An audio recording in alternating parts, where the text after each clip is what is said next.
Governor Mark Robinson, the man who wants to be the next governor of the Tar Heel State. Lieutenant Governor, first, welcome to Newsmax. Thank you for having me here. It's a pleasure to be here. All right, let's get to this. I'm wondering how many other schools in North Carolina are now being used as, campaign recruiting offices for Kamala Harris. I'm not real sure how many more, but I can tell you this, and I am not shy about saying this.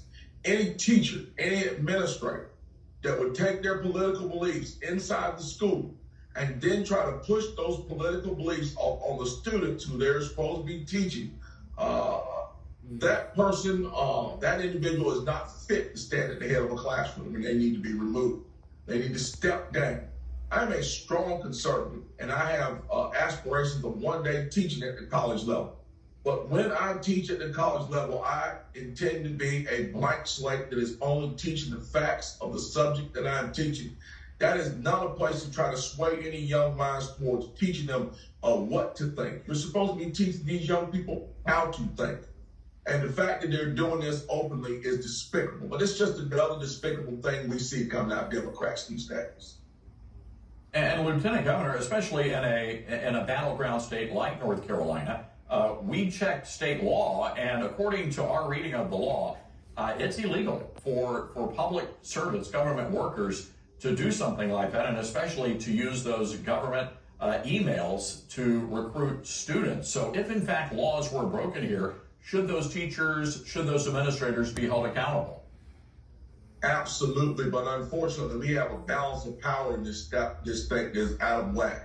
We have a governor, number one, that will not do anything about it. Number two, we have an attorney general that certainly won't do anything about it. And we have a school board that won't stand up and get us fined and do anything about it. But I can assure you, Governor Robinson would definitely do something about it. The weaponization of any government organization, including the school, should not be allowed.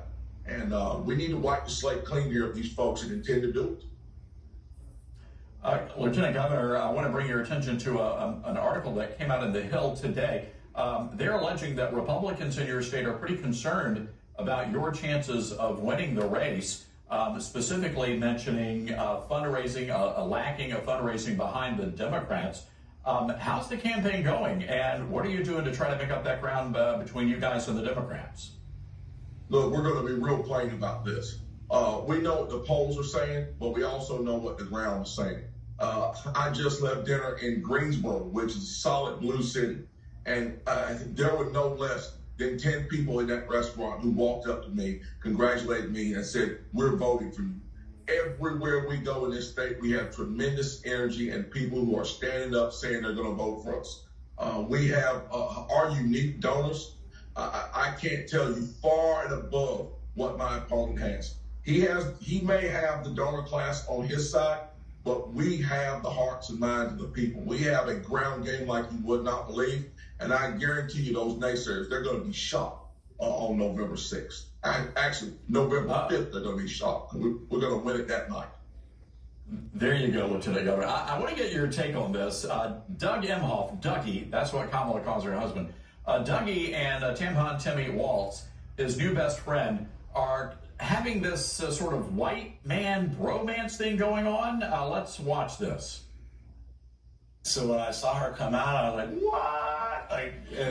But my new best friend, Tim Walls, is right next to me, and he's just losing his mind. So we bond a little bit behind the stage, and then, oh, here we go, walk up. And now this is you guys really doing a real, kind of white guy hug thing there. I missed that in my white guy handbook, Lieutenant Governor. I didn't know we had a white guy hug. Look, one of the things as I talk to voters, particularly black voters, when I tell them about some of the policies of this strange individual from Minnesota, they are absolutely flabbergasted by some of the things that this man believes. And this is just another example of it. They try to say that J.D. Vance and Donald Trump are weird. They try to say that I'm weird. Does it get any weirder than this? These people are nearly insane. And they're not just insane in their actions like that. It's their policies that are insane. Have the country in an absolute shambles. both in a security sense and an economic sense. So that kind of behavior does not shock me out easily. All right. Lieutenant Governor Mark Robinson, good luck to you, sir. Thank you so much. Pleasure to be here as always. All right.